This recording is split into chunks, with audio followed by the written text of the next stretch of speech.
Hey, it's Tandy with Common Ground Alaska. I wanted to talk today for just a little while about getting started in the homesteading lifestyle. Maybe making your lives look a little bit more self-sufficient. But because I believe the two go together, I also want to talk about building a community around you who is like-minded. I'm going to just jump right in. We're going to start by talking about getting started in the homestead lifestyle. These are some key things that I think that everyone should consider if you're trying to just become more self-sufficient. The first thing is start with what you love. That kind of actually pairs with my second point, which is start slow. I see people, I read in Facebook groups and stuff where they're just kind of all in. And sometimes there is a time and a place for that. If you just bought brand new property, then maybe you are kind of having to start from scratch, and you need to learn how to build a house and build fences and build a barn and start a garden. You need to learn all those things at once. So especially, if you're off grid, there's a big learning curve. But if you're just trying to turn things around, kind of change the, move the rudder of the ship a little bit, then the best idea is typically to start small. Start with what you love. So if you think that it would be fun to have a garden, then work towards building that garden. You don't have to build 20 raised beds this year.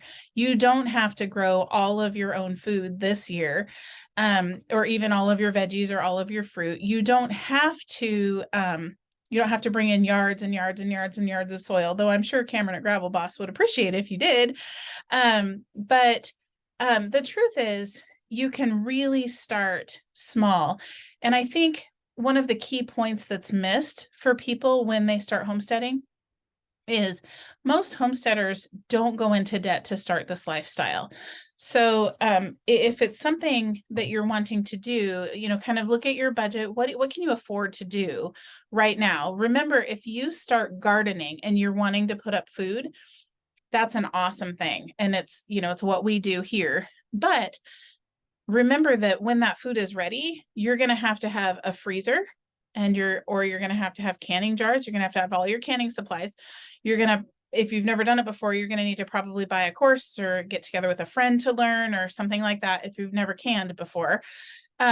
So it's not just a matter of starting your garden, but also what's that going to entail. It's similar with meat chickens. If you that's a great place to start with growing your own protein, is growing meat chickens.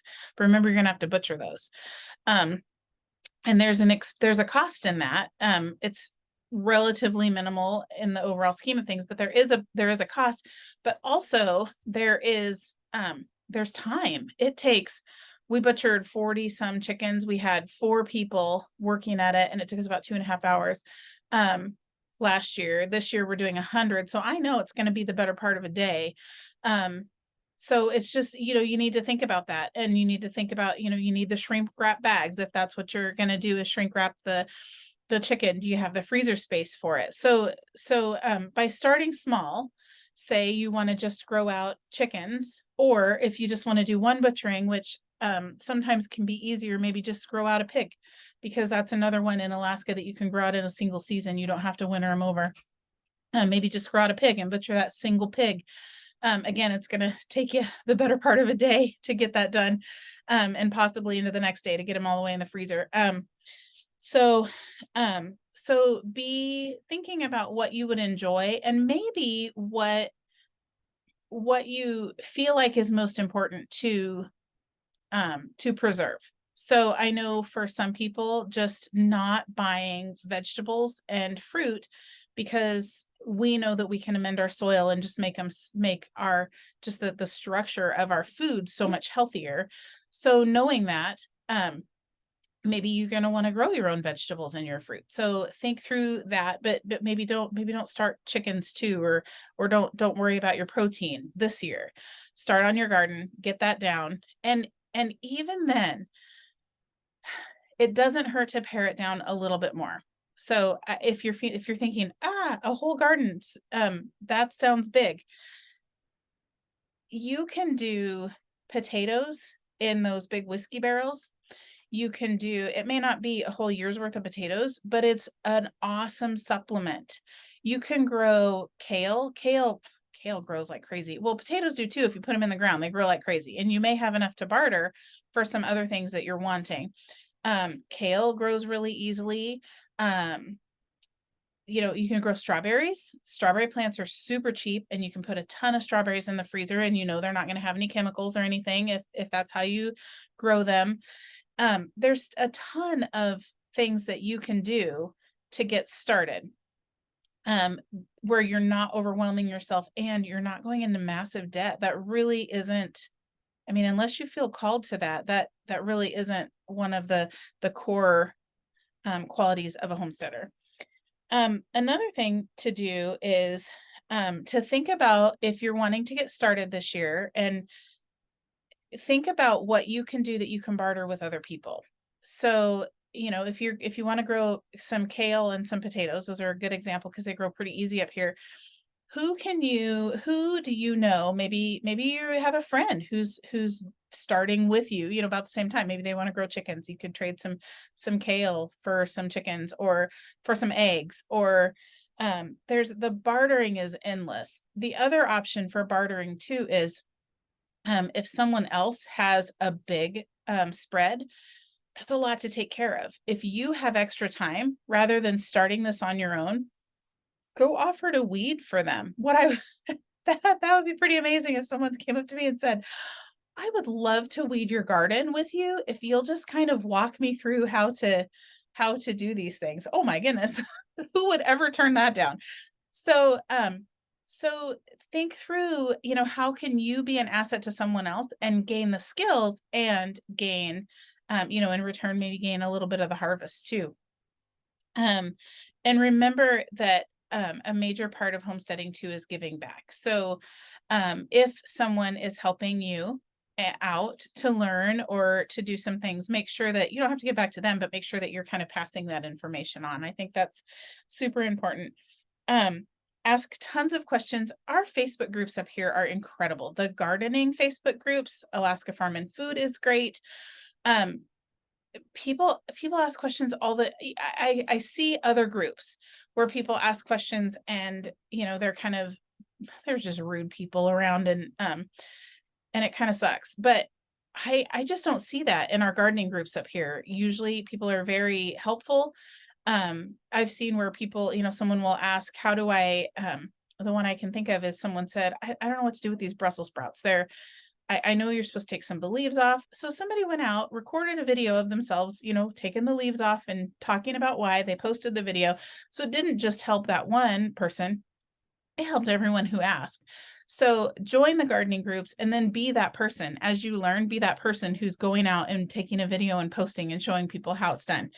And here's a super important thing. It seems to be more crucial for Alaska than other places. And this is the one place that I'm going to kind of step in the weeds a little bit. I'm not a big scientific person. Trial and error is kind of my friend. But I do highly recommend that you get to know what zone you're in and what your microclimate is. So we're actually in zone 3. It should be zone 3. But our microclimate is actually zone 2, out in the orchard, because we have kind of a low spot.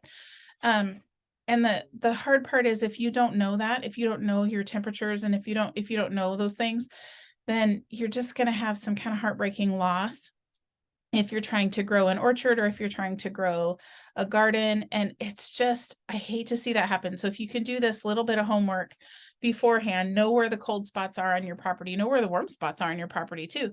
Because that's where you can maybe push a little higher zone, and maybe grow a little, something that, that you can kind of push it and grow something that you wouldn't be able to grow in the cooler areas. So that's really important, I think. But here's the thing. Oh, I have one more. Sorry. The other thing is to buy better. So it's really easy to go to the grocery store and buy everything you need and not even think about it. That's an easy thing to do. As you're transitioning to a more self-sustainable lifestyle, and as you're transitioning to just better food, there are some changes that you can make, and they do not have to cost a ton. I completely understand that it is hard to go from buying, grocery store ground beef that's, what, $4.49, $5 a pound, to, ground beef from someone up here that might be closer to $10 a pound. That feels overwhelming, and I get that. I get that completely. And I'm not saying it's wrong to spend $10 a pound, but there, in everyone's budget, there has to be some transition, right? So think through how you can buy better, and then how you can find a way to feed your family according to your budget as nutritionally densely as possible. So, one of the things that we do try to buy local as much as we can. We have a fellow that we buy our beef from. He's in Big Lake. His farm is in Delta, I think, somewhere. But he brings his beef down. He has a feed store down here. And so we're able to get our beef from him. It's super affordable. Ground beef is $7 a pound, I think. And it's really good stuff. So for us, that works. We're not growing beef right now. That's not even remotely in our that's not in our plan. So being able to find a source that we can afford for ground beef is good. Another thing that we have done to buy better is I joined a local food buying club, and we buy from the lower 48 fruits. It's just a produce. It's actually a produce buying club. We buy from farms in the lower 48, but they're all organic. There's things within that I would I would maybe do a little different. It doesn't mean, oh my goodness, doesn't mean that she's doing it wrong at all. But this is a better option. Granted, if you can get it local, that's great, but we can't grow bananas. And if your kids love bananas, you're going to buy bananas. So find a way to buy organic bananas that aren't going to cost you an arm and a leg. Find a way to buy grapes. Grapes is a big one. And organic grapes in the store, oh my gosh, they're not affordable. So, but they are through this organic buying club. Plus we get new fun varieties that grocery stores don't have. So another recommendation that I have is Azure Standard. We buy a lot of stuff from Azure Standard. And basically, I worked for them years and years and years ago. I used to handle their trucking logistics. And basically, the vision behind Azure Standard is to connect the people with the farmer, and the people with the producer. It's not all farm. It's not all food. They have, cleaning supplies. They have lotions. They have facial stuff. But they work with they only have vendors who meet their strict standards. And they are strict, and there isn't a lot of wiggle room in there. You either meet the standards or you don't become a vendor for Azure Standard. And I really have appreciated that they've kind of held that line, even though I know that there are some times maybe when it would be tempting because maybe a company is well known, but they just they don't follow the standards of Azure Standard. So I highly recommend them. There will be a link in the show notes about this. And basically the way Azure Standard works is you join a drop. There's several drops up here. And if you don't have one near you, start one yourself. It's super simple. Reach out to me. I'll help you. The fun thing about being a drop coordinator is that you do get some rewards for that. So that's pretty fun. I'm not a drop coordinator because I have an amazing lady who does it. And I don't need to, I don't need to do that thing. So, but definitely Azure Standard is a wonderful resource, and it's not, it's not Alaska, but it's stuff that's grown well or created or produced well. You're still supporting local, small business, small American businesses. Okay. And then here's the final thing. Build a community of people around you who are living the life that you want to live. Here's how we're doing this. I feel like it's easier just to give you a snapshot of what we're doing. So we're, on the farm, we have a U-Pick farm. So, that is our business. We have that. We also have a plant nursery that also is our business. So those things are those are things that we sell to make a living. But we also have this YouTube channel and our podcast that those we don't charge for those. We don't get any we're not big enough to make any money off of them. I don't know that we ever will because we stay so Alaska specific, but that's okay. The goal here is to give back to our community and to help the people in the community learn as much as we possibly can from each other. So on the YouTube channel, sometimes it's just me. Sometimes I interview folks, Alaskans who are doing things like raising goats and raising cows and building gardens. And I mean, in a couple weeks, we're talking to someone about cutting firewood because there's a science to it that there's things you should know.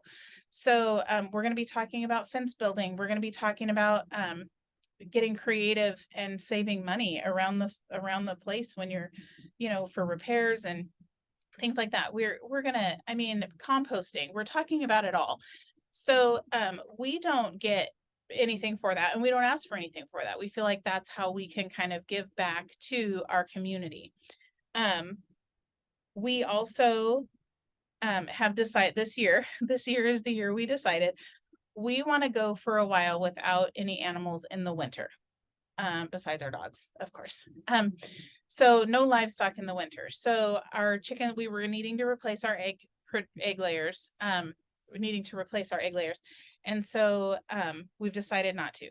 So we're not going to have any animals next winter, but we still need eggs. So I have a gal that I found who's amazing, and she lives not far away. She's very affordable, and her eggs are all in, I wish I had brought one down to show you. Her eggs are all in a plastic carton, which is just a bummer because it's plastic, but we reuse them. Don't tell anyone, but we reuse them.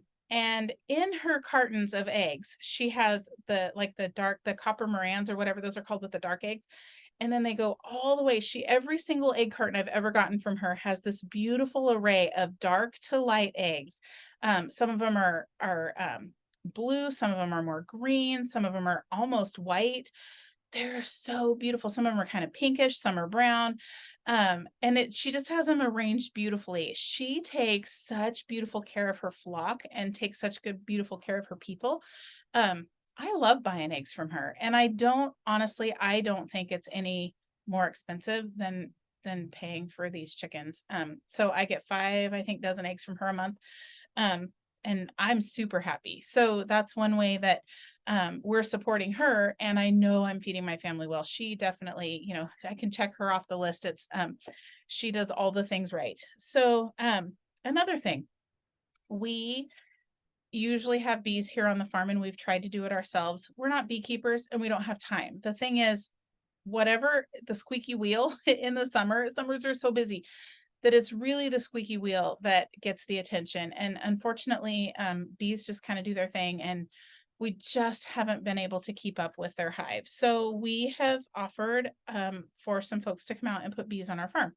We use very few chemicals. We don't use any pesticides or herbicides, anything like that. So because of that, I feel like we have a very clean farm, and it's an awesome opportunity for someone who maybe needs space for bees. See, this is the symbiotic relationship. Say someone wants to have bees because they want to produce more honey. Maybe they sell honey, but they don't have enough land to have as many bees as they want. And everybody wants good, clean land. They want their bees to be safe. So we're working together, and then we're getting pollination and maybe a little honey in the end. They're getting a great place to keep their bees. So that's one way that we're building out our community. Another is by supporting our local beef rancher. He's not hyper local, but he is Alaskan. He's in Delta. I referred to him earlier. I mostly just buy hamburger for beef, but we do buy some steak once in a while and just have it in the freezer for whenever we're just hungry for a good steak. His beef is amazing. Here's what it does. When I know that I'm buying good beef at a price that I can afford, then I don't feel that pressure to own a cow because I don't have time for a cow, right? As much as I would love to own a cow, honestly, I'd love, but it would be a milk cow. We don't have the infrastructure. We don't have the fencing. We don't have the time to do the fencing right now. It just isn't a priority. On our list of priorities, it's way down, especially now that I've found a really good source for beef. We are growing our own pork this year and we're growing our own chickens, but we're not ready to delve into beef. Another thing is milk. We get milk sometimes from a local farmer. We have a couple milk herd shares, so we can kind of pick from whatever's convenient, honestly. And I just love having herd shares with all of them because I like to support them.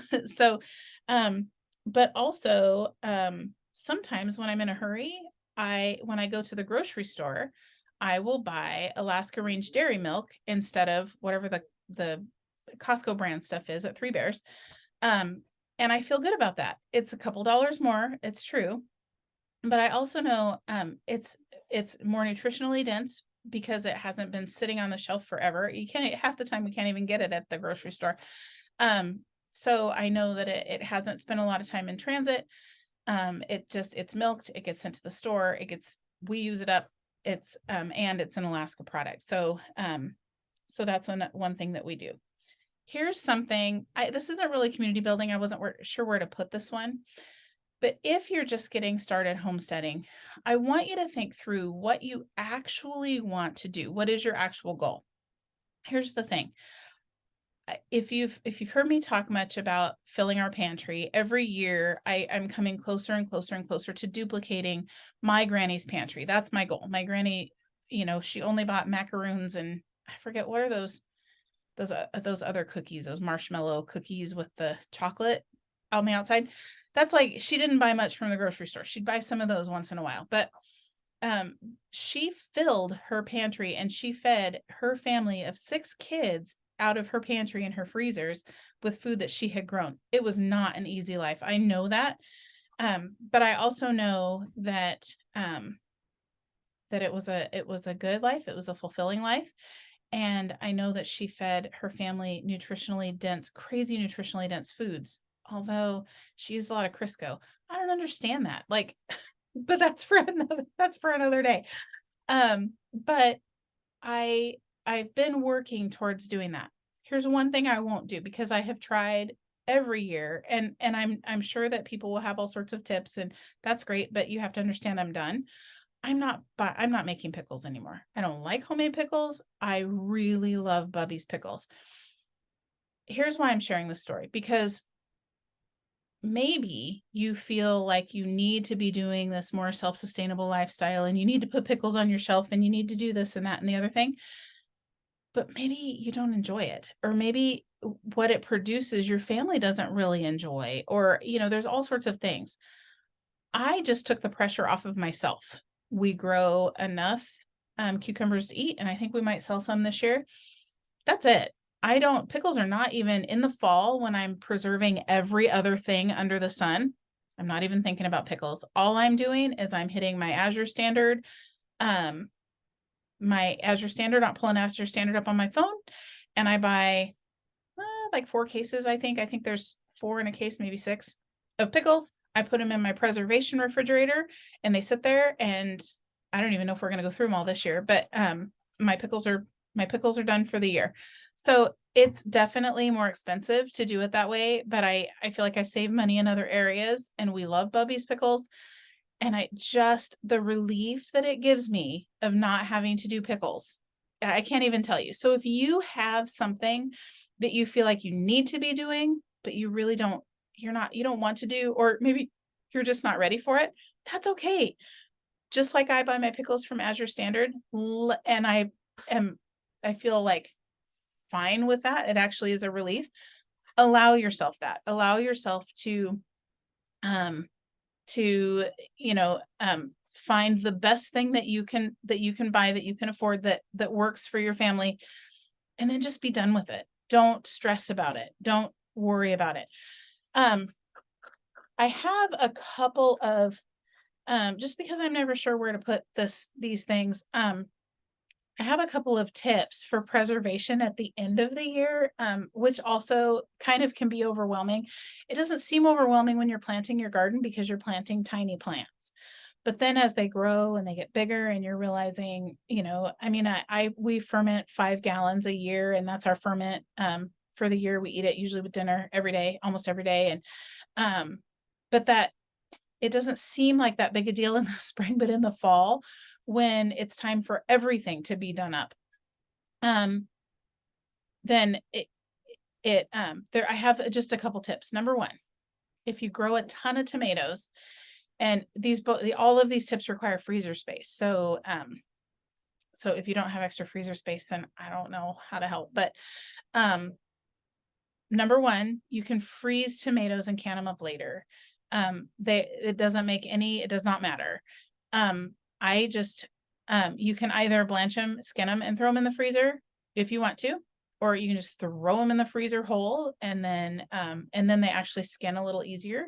So I don't blanch them. I'm sorry, that's the wrong word. We just, dunk them in hot water until the skins fall off. But so either way is fine, and it works fine if you're just wanting to can tomatoes. Now they're gonna juice up pretty good in the freezer. So, but I don't mind, because the main thing we do with canned tomatoes is make gluten-free macaroni and tomatoes.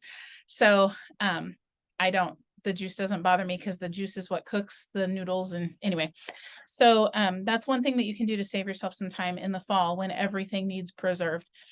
Another thing that you can do is I've been looking in, I currently buy my beet kvass, and I drink beet kvass every morning, about 4 ounces, between 4 and 5 ounces every morning, because I'm trying to give my liver better support.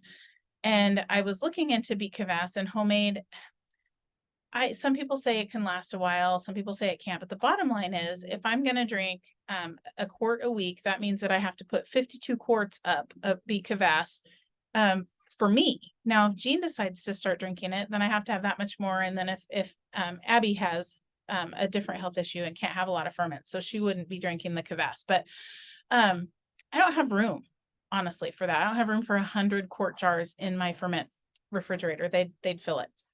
So I did some research, and I was trying to solve this problem, because it's important to me that I grow my beets and I make my kvass, because then it doesn't cost anything. This beet kvass is kind of expensive. And I learned you can freeze beets. And so that's actually what I'm going to do this year is I'm going to have a spot in my freezer saved up, and my beets are going to go in there, and just once a month, I'll make up whatever kvass we need for the month. And then I know it's good, it's high quality, it's the flavor that we like, because I like to add like some ginger and stuff to it. And it doesn't cost anything. And so when I know that I can make my beet kvass, it's not going to cost anything. It's a little bit of salt. It's not going to cost anything except whatever it costs me in seeds. We compost and we get manure. So there's no, fertilizing cost. And then, the space in my freezer and the salt. That's it. When I know that that's all it costs, then it helps me justify my Bubby's pickles, because I'm saving in so many other areas that I know that if I'm not wanting to be doing the pickles, that's just an area that I can save. So that's the final thing that I wanted to talk about is community is important. I personally don't think that it's a good idea to set out to be self-sufficient, because if you think about how the pioneers, how the colonists did it, nobody is self-sufficient. I mean, that's not true. There were people who are, but we're not. God didn't create us to be an island. We're not supposed to just be, we need to be healthy. And that involves being around other people. And I mean, especially if you're a believer, God says we need to fellowship with other believers. So we need to be spending time with other people. So part of the beauty of homesteading, and part of what we're building here, is, yes, learning to do the things, learning the traditional skills, learning how to make an axe, and then knowing how to sharpen it. And there's so much that we're learning to do to be less reliant on big box stores, essentially learning how to ferment our own chicken feed. There's so much, but we don't expect to do it all. We probably could if we had to. It may not be all that fun, but we probably could. But I don't want to. We're not in a position as a society to need that right now. And because we're not created to be an island, because we're not created to be our own, then I want to encourage you to build that community. Be around people who know things. I love listening to our bee guy talk about bees. It's so fun. He loves talking about them. I love hearing about him. I really love not feeling the guilt of not taking proper care of taking proper care of our bees. And so but that's part of just building our community. And when you get to know people who have skills that you want to have, or who have skills that are completely different than you have, then it's just fun to get to learn more and to hear them talk about something that they're passionate about. And we can be resources for each other. We can, whether it would be bartering or, if you have too many tomato plants, you can sell them, and then you can use that money to buy your Bubby's pickles. Sorry. You can use that money to do whatever else you need to do, to buy a shovel or, whatever. I have no idea, but, there's just ways of being self-sufficient without, I guess, being self-reliant, and more being community minded, being, part of an agrarian or a homesteading community. So on that note, I want to encourage you on one final thing, and that's this is a lesson that's been hard for us to learn. And sometimes I think I don't want to talk about it and I won't give names because I'm not going to do that, but buy from people you trust and ask questions when you buy. We bought from a super unscrupulous orchard in the lower 48 who supposedly specializes in cold hardy plants. He sent up disease on our plants, and we know that he did because our orchard was brand new. We had nothing. Everything we bought was from them, and we had someone from the state come out, and we had fire blight in our orchard. Well, it had to have come from them because there's no other way it could come. And then the second year, because it takes us a couple of years to learn, the second time we ordered from him, we had requested a specific rootstock, and they swapped out our order and gave us a different rootstock. And we ordered, I don't know, more than 100 trees. It was expensive. When we were building this orchard, we bootstrapped everything. So I've never been to Hawaii as much as I'd like to go. Never done a lot of the things that we would love to do because we love the farm more. So because of that, it's hard. It's a hard pill to swallow. So, I see folks, advertise maybe apples that can do okay here in some microclimates, but in some they're not going to. So if you're in a zone 2 like us, please don't buy a Honeycrisp because it really is rarely going to ripen all the way. But know that there are some very Honeycrisp like apples that you could really enjoy. And I'm kind of snobby with apples. My sweet husband, he's always trying to make my dreams come true. So he planted multiple rounds of Gravenstein apples in hopes that we could get just one that would maybe be hardy enough and we could, harden it up here. And, I'm just not going to get, we may try again at some point because we've learned some new things, but, know who you're buying from and ask questions.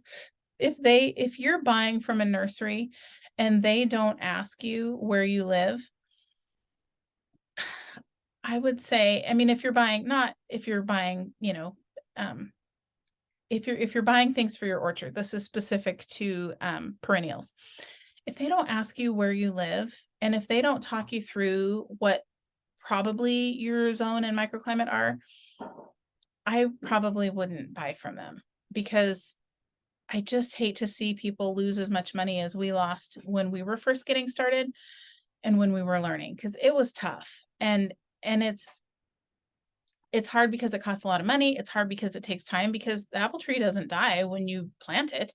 It dies that winter, or if you have a super mild winter, then it doesn't die till the next winter. So now you're 2 years behind where you were with your apple tree. And not only do you have to reinvest in a new apple tree, you're 2 years behind where you were going to be.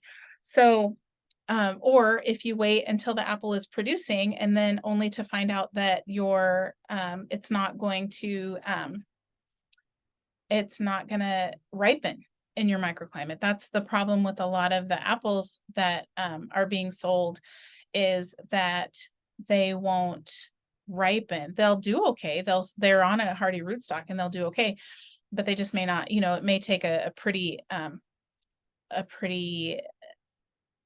warm and long extended summer to ripen. And so that's just a bummer. So I just recommend that you buy only from people you trust and ask questions. Ask them, and like I said, if they're not asking you questions, then maybe go the other way. Because we just want to see you be successful. So that is everything that I have for today. And I'm excited for you all to kind of start, and for us to get to be involved, to start getting your community built. We do have our spring social coming up. I'm really excited about that. We have tickets on sale. We rented a building, so we need to charge, but it's minimal. It's a potluck, so bring your favorite dish to share. It's a seed and plant exchange. So if you have extra tomato plants, or if you have maybe some seeds that you want to share with others, you can charge for those if you want. You can give them away. It doesn't matter. It's between you and the customer. You can barter for it. I don't care what you do, but bring those. And if you don't have stuff to exchange, bring some money or something to barter. So you can, but it's a great way to get to know kind of our local farmers. So we're going to eat, so we're going to share a meal together. We're going to have a guest speaker who's going to come and talk. And then we're also doing this seed and plant exchange. So I think it's going to be a really good time. It's a great time to build community and get to kind of know each other. And so we hope we can see you there. We also have our grafting classes coming up. You can find those on our website. Those are pretty limited because we just bought a certain amount of rootstock. We'd rather spend the time. The classes are really small. There's only 12 people in a class.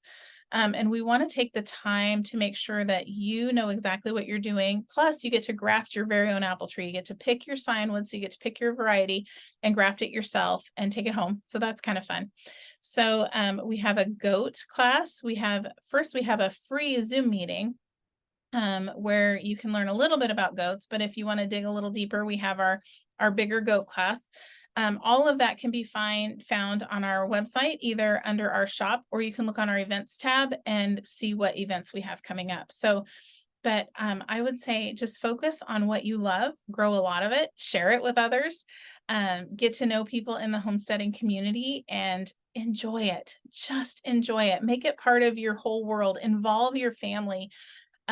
Grow what they're going to want to eat all year long, and just be proud of yourself for digging in. So thank you for joining today. I hope that you have a wonderful rest of your day. Thank you.